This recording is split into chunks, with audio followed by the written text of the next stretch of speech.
Thank you for joining me for Season 1, Episode 1 of The Witching Hour with Lacey, where I, Lacey, read romantasy stories I write, released as weekly episodes. Season 1 is 13 episodes sharing the enemies to lover tale of Gráinne Ní Mháille, aka Irish pirate queen Grace O'Malley, and Colm, an Irish potato farmer. The world this story lives in is full of monsters, vampires, witches, pirates, and let's not forget the scariest monsters of all, the human beings. I hope you enjoy what you're about to hear and come back next week. Please like and subscribe. The Witching Hour with Lacey is on YouTube, Substack, podcast platforms, TikTok, Instagram, and Pinterest. And it's The Witching Hour with Lacey on all the places.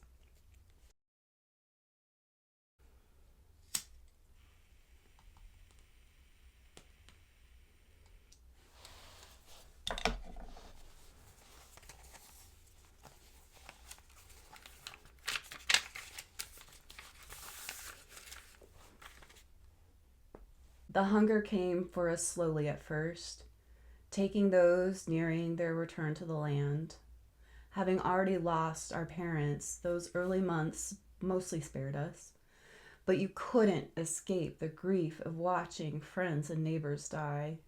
It settled over the whole country like a second invisible fog that never lifted.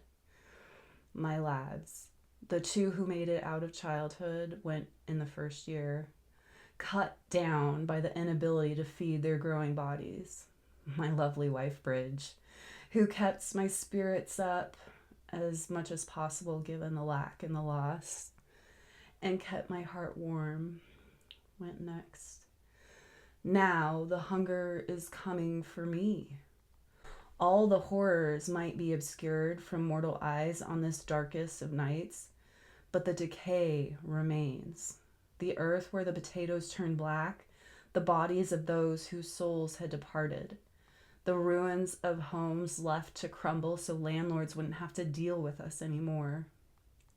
Neighbors took the soup. That weekly meal sustains them, but I can't give away my only hope of seeing my wife and little ones again in heaven. I'd rather join them now than join them never. I crawl here to the spot where I buried all those who went before me. If this is the end, I want it to be in their arms. The makeshift graves are barely more than mounds of dirt piled over their bodies, crude wooden sticks fashioned into crosses to mark them for whom I don't know. These people deserve better. My family deserves better, as does all of Ireland. But here we are.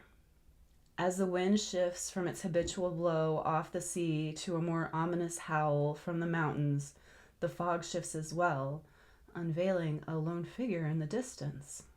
I'm not so far gone to think this creature was sent to save my life.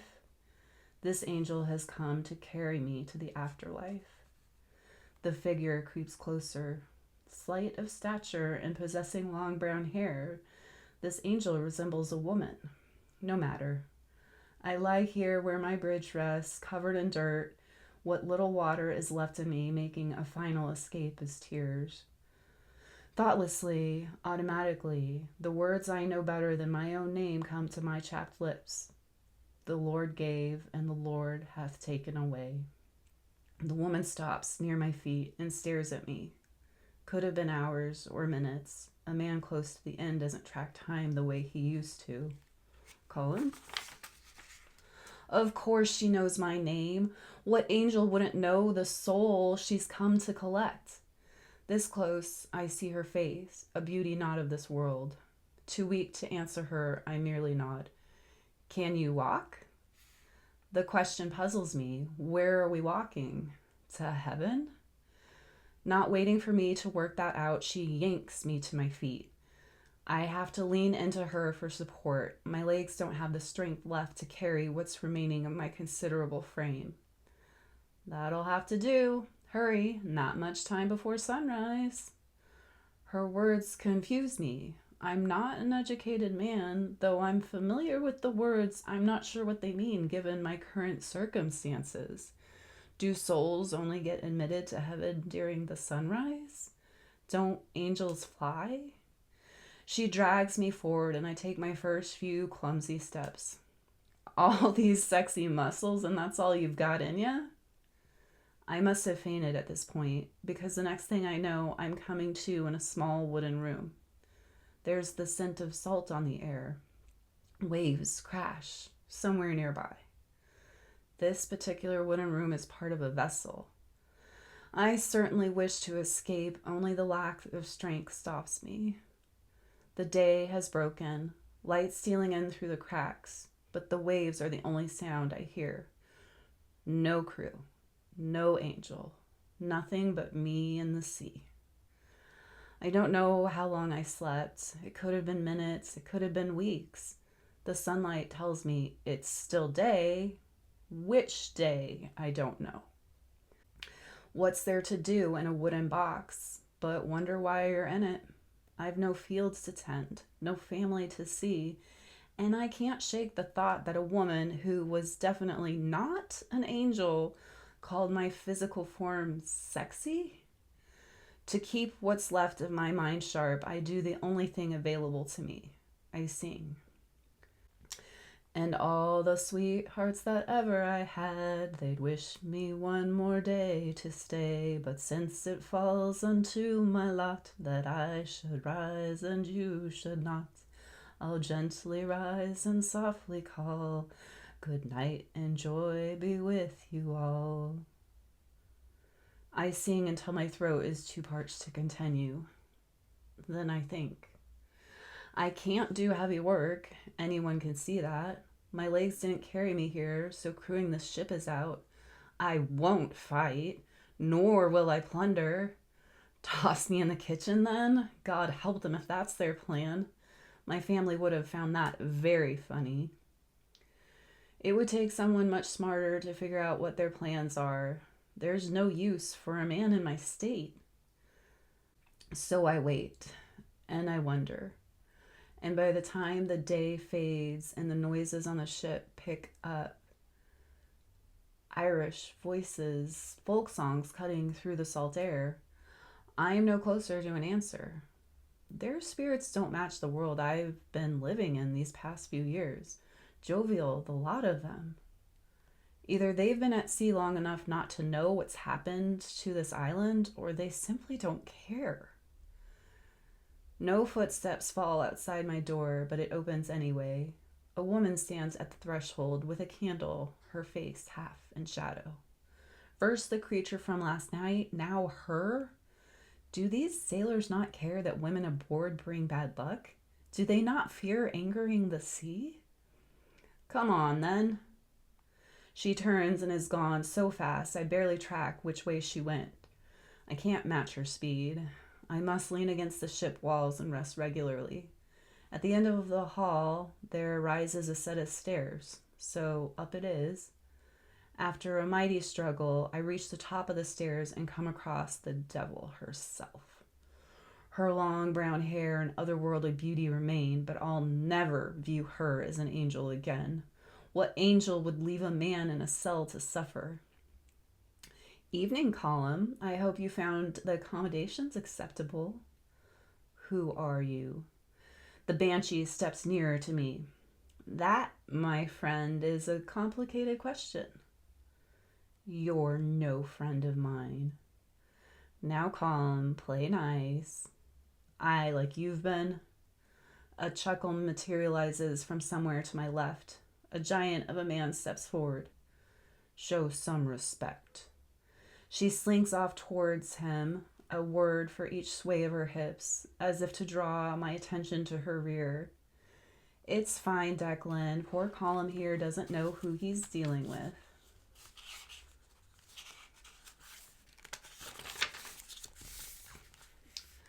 I know yous are pirates. The swaying stops. Do ya now? Tell me. She turns to look back at me. Gráinne Ní Mháille. A name from a fairy tale. Gráinne died hundreds of years ago.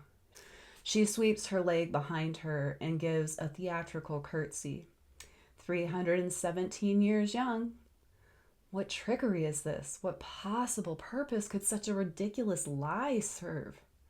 Prove it. One moment she is the span of 4 men away, too far to see clearly even with the moon at her fullest. The next she stands toe to toe with me. No time passes between. Her movements are invisible to my eyes. But how? I'm immortal. I can do anything. The hunger is eating away at my senses. I couldn't have seen what I saw. Dizzy from weakness or astonishment, I ease myself to the deck. Better to be seated than to collapse. The crew continue to talk around me. What's wrong with them? Don't know. Leave him. Get on with your night. Lots to do. Not afraid he'll escape? If he tries, let him drown.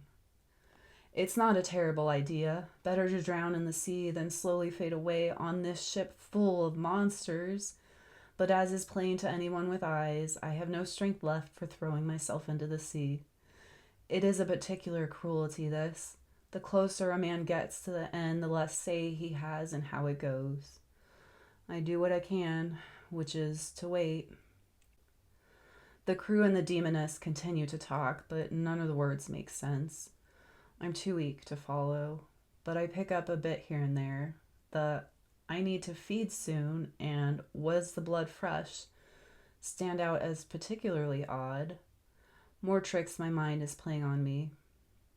I wish, not for the first time, that I was back where I laid bridge, safe in the comfort of her presence.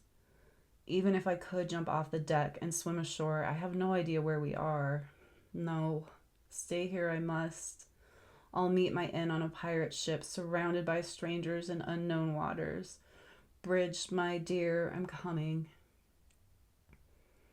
There's more talk from the crew, and now it seems centered on me. I try to follow along.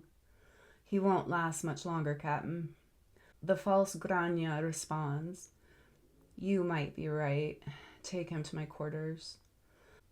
The next thing I know, the giant Declan lifts me in his arms. Maybe she isn't such a monster if she's letting me pass in the peace of her room. The journey to the bedroom is a rough affair. Declan doesn't seem concerned with my well-being, as evident by my head and limbs continually bumping against the walls.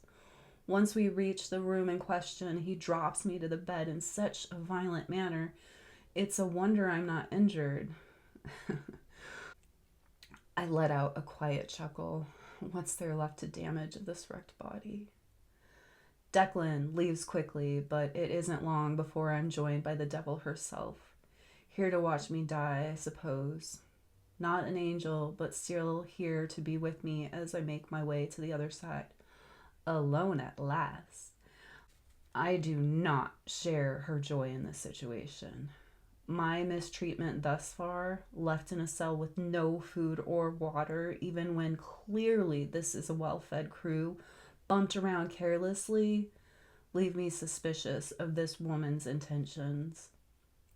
If she wishes to bring my death nearer, so be it. Just make it painless and make it quick. She sits on the bed and places her painfully cold fingers on my neck. I wish I had the strength to force her from this room. Instead, I move my neck away so our bodies no longer make contact. Playing hard to get, Arya. Without warning, the succubus sets upon me, straddling my body, her legs either side of my torso, her face inches from mine. My eyes must be deceiving me because 2 fangs are growing from the top row of her teeth. My shock and her smile increase at the same rate. The fangs rip into the flesh of my neck, into the same spot where moments ago she tested my heartbeat. This isn't a loss of senses. This is happening. The sensation of my blood forcibly drained from my body by this savage bite is not a trick even the most deranged mind could play. This is neither quick nor painless.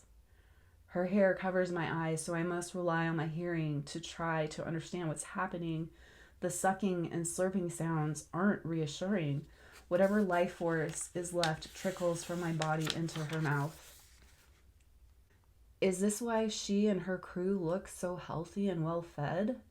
Are they drinking the people of Ireland?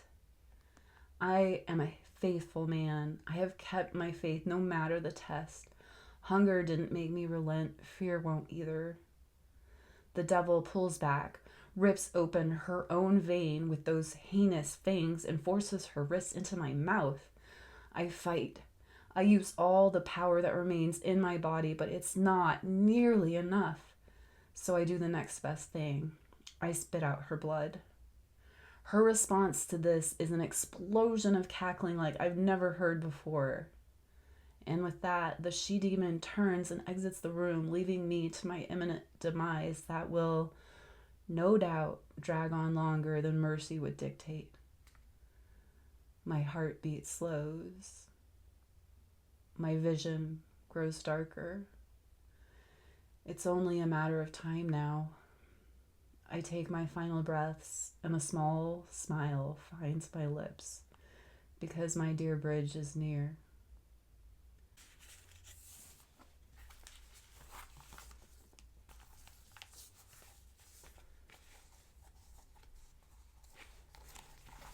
Who knows what waits in the dark? We do. I'll see you at the next witching hour.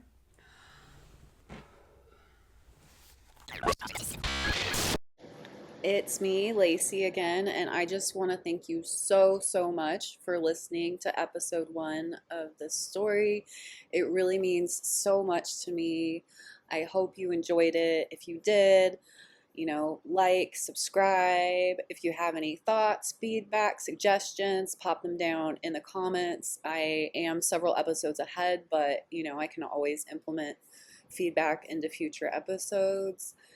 And just to give you a little taste of what's to come, episode 2, which will be out next Friday, is Colm waking up and finding out just what exactly it means to be a vampire. So I hope I'll see you next week.